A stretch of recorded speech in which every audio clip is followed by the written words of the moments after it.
Our difficulty, as I said, is not about the ultimate future. Our difficulty is how to make the heterogeneous mess that we have today take a decision in common and march in a cooperative way on that road which is bound to lead us to unity.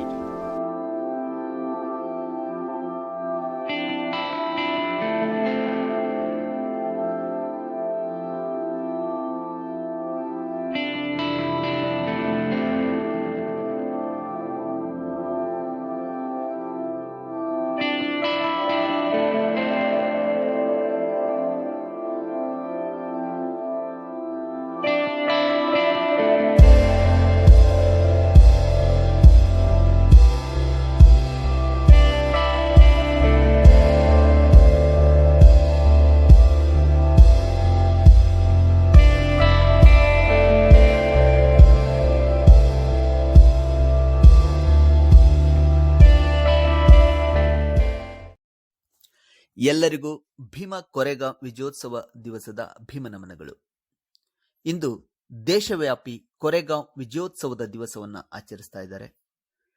Doctor Baba Saheb Ambedkar 1941 August 16ರಂದು ಮುಂಬೈನ ಹರೇಗಾಂವ್ ಎಂಬಲ್ಲಿ ಮಾದಿಗ ಹಮಾಲರ ಪರಿಷತ್ತು ಅಸ್ಪೃಶ್ಯರ ಮೇಲೆ ಹೇರಿದ ಕಾನೂನು ಬಾಹಿರ ಲೇವಿಯನ್ನು ವಿರೋಧಿಸಲು ಏರ್ಪಡಿಸಿದ್ದ ಸಭೆಯಲ್ಲಿ ಕೊರೆಗಾಂವ್ ದಿಗ್ವಿಜಯದ ಹಿನ್ನೆಲೆಯನ್ನು ಉಲ್ಲೇಖಿಸಿ ಆಂಗ್ಲ ಸರ್ಕಾರ ನಮಗಾಗಿ ಏನು ಮಾಡಿದೆ ಎನ್ನುವ ಭಾಷಣವನ್ನ ಮಾಡಿದರು.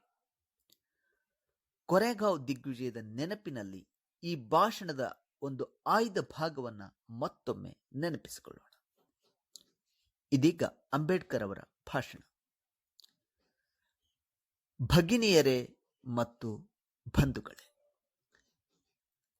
ಕಳೆದ 10-15 ವರ್ಷಗಳಿಂದ ಇತ್ತೀಚಿನವರೆಗೆ ನನ್ನ ಕಟಾಕ್ಷವು ಸವರ್ಣೀಯ ಹಿಂದೂ ಮತ್ತು ಕಾಂಗ್ರೆಸ್ ಮುಂತಾದ ಈ ದೇಶದ ಜನರ ವಿರುದ್ಧವಿತ್ತು. ಈವರೆಗೆ ನಾನು ಹಿಂದೂ ಧರ್ಮ ಮತ್ತು ಹಿಂದೂ ಸಮಾಜದವರ ಮೇಲೆ ಹಲ್ಲೆ ನಡೆಸುತ್ತಿದ್ದೆ.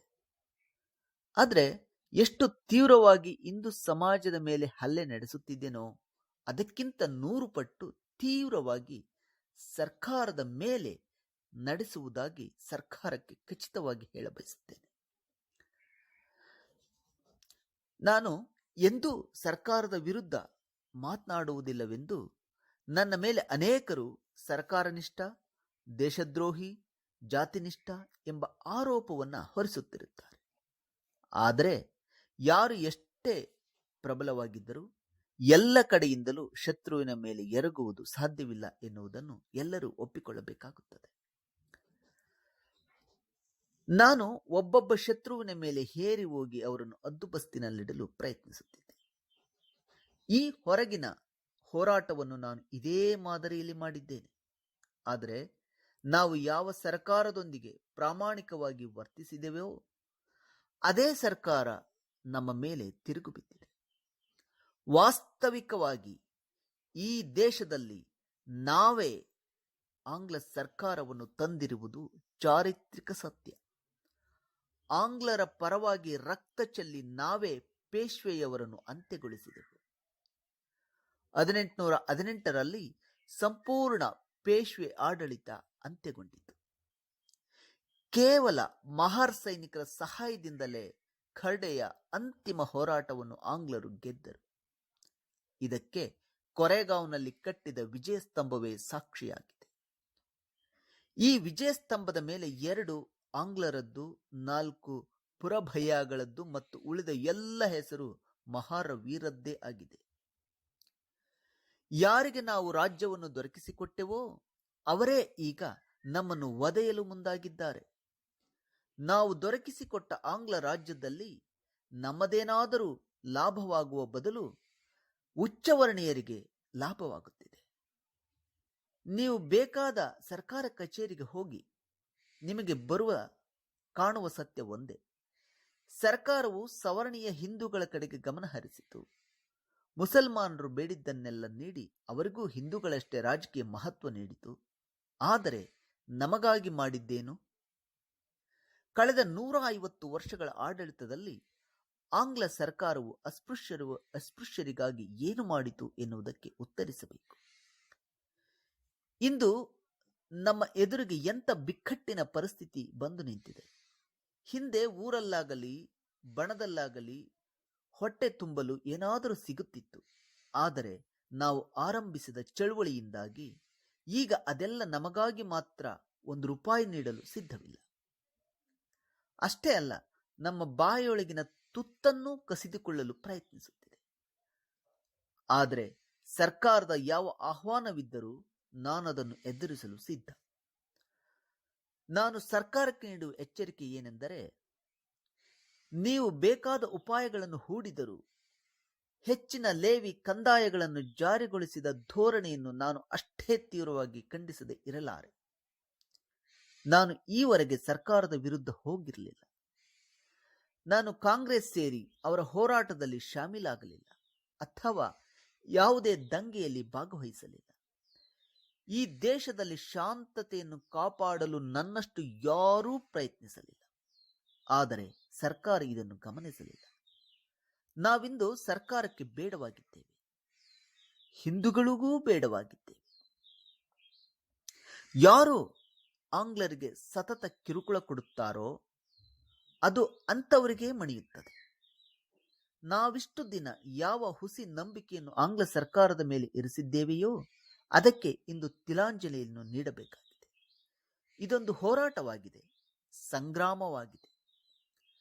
ನಾನು ಕಳಿಸಿದ ಪತ್ರಕ್ಕೆ ಸರ್ಕಾರವು ಉತ್ತರಿಸುವುದು ಸಾಧ್ಯವಿಲ್ಲ, ಏಕೆಂದರೆ ನಾನು ಮಂಡಿಸಿದ ವಿಷಯ ನ್ಯಾಯ ಮತ್ತು ಸತ್ಯದಿಂದ ಕೂಡಿದೆ. ನಾನು ಸರ್ಕಾರಕ್ಕೆ ಹೇಳುವುದಿಷ್ಟೇ, ನಮ್ಮ ಬೇಡಿಕೆಯನ್ನು ತಿರಸ್ಕರಿಸಿದರೆ ಅದರ ಪರಿಣಾಮ ಮಾತ್ರ ತೀರಾ ವಿಘಾತಕಾರಿಯಾಗಬಹುದು. ನಮ್ಮ ಬೇಡಿಕೆ ತೀರಾ ಸಾದಾ ಸರಳವಾದುದು ಮತ್ತು ಅದು ಹೊಟ್ಟೆಗೆ ಸಂಬಂಧಿಸಿದ್ದು.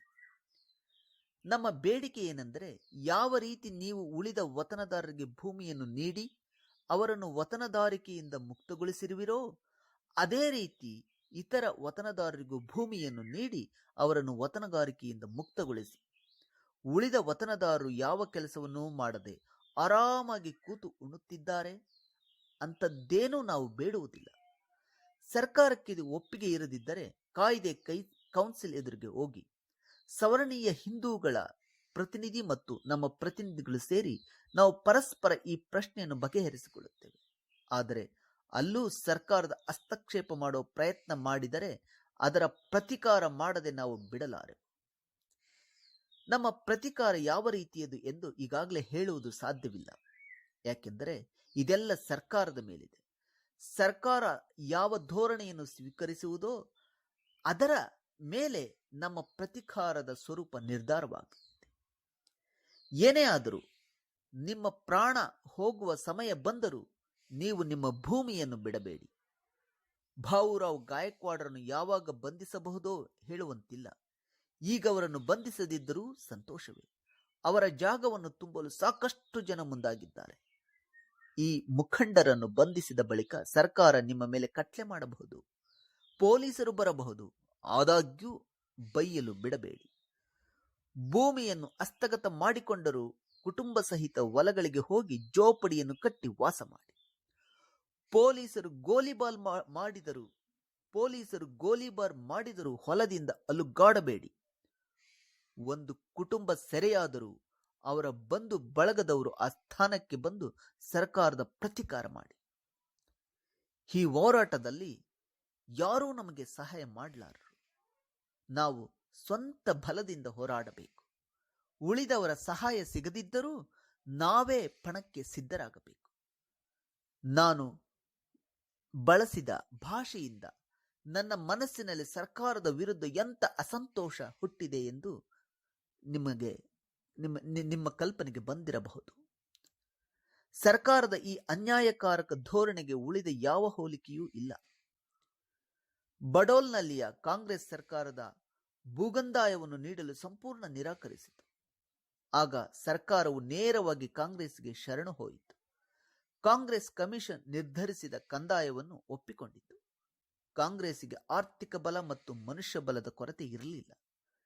ನಾವು ಈ ಎರಡೂ ದೃಷ್ಟಿಯಿಂದ ಹಿಂದಿದ್ದೇವೆ. ಆದರೂ ನ್ಯಾಯ ಮತ್ತು ನೀತಿಯು ನಮ್ಮ ಪರವಾಗಿದೆ ಎನ್ನುವುದು ನೆನಪಿರಲಿ. ಕೊನೆಗೆ ನಮ್ಮ ನ್ಯಾಯಕ್ಕೆ ಜಯ ಸಿಗದೇ ಇರದು. ಧನ್ಯವಾದಗಳು.